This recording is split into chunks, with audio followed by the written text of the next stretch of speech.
हिक वार मुखे मौला हुन पार घुराईंदे। हिक वार मुखे मौला हुन पार घुराईंदे। हू मुल्क मुहम्मद जो, हू मुल्क मुहम्मद जो दातार घुमाईंदे। हिक वार मुखे मौला हुन पार घुराईंदे। हर हर थो सिकां मौला दीदार घुरां मौला।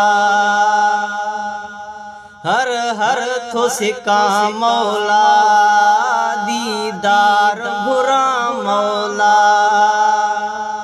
हुन पार संदो मुखे, हुन पार संदो मुखे दीदार कराईंदे।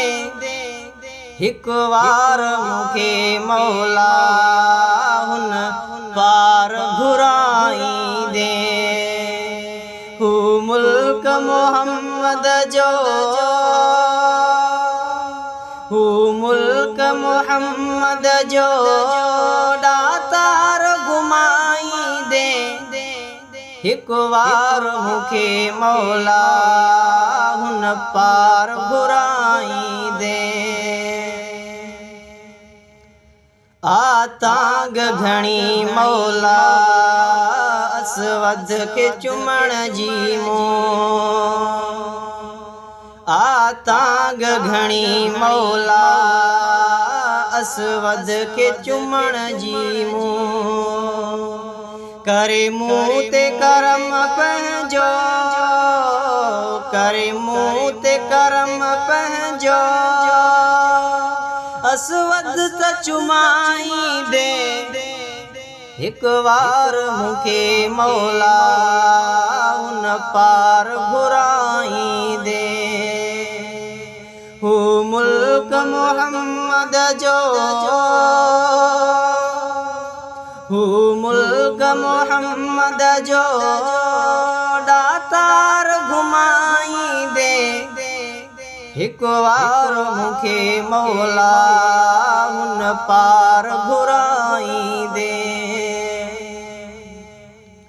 सिंगार वणे थो मूं, मीनार वणे थो मूं। सिंगार वणे थो मूं, मीनार वणे थो मूं। सो सुहिणो सुठो उतड़े, सो सुहिणो सुठो उतड़े मीनार पसाईंदे। हिक वार मुखे मौला हुन पार घुराईंदे। हू मुल्क मुहम्मद जो,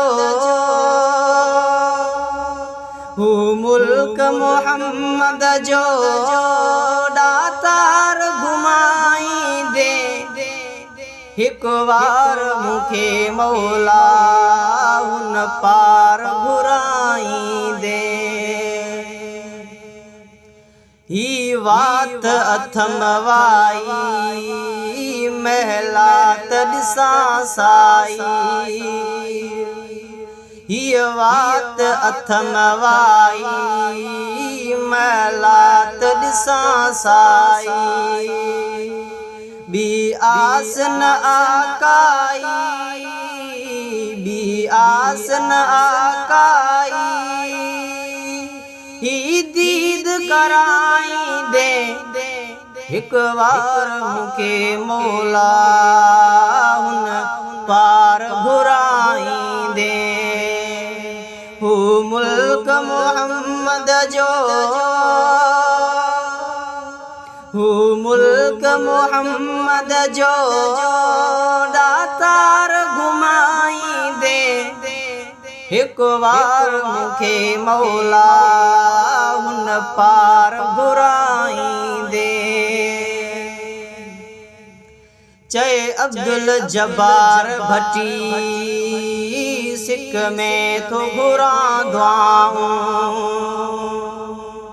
चए अब्दुल जब्बार भट्टी सिक में थो घुरां दुआऊं।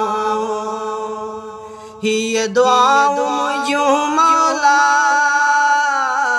हीअ दुआऊं मुंहिंजूं मौला, बस तूं त ॻाईंदे हिकु वार मूंखे मौला हुन पार घुराईंदे।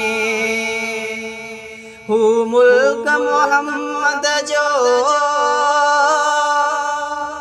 हू मुल्क मोहम्मद जो दातार घुमाईंदे हिकु वार मूंखे मौला हुन पार घुराईंदे। ओ हिकु वार मूंखे मौला हुन पार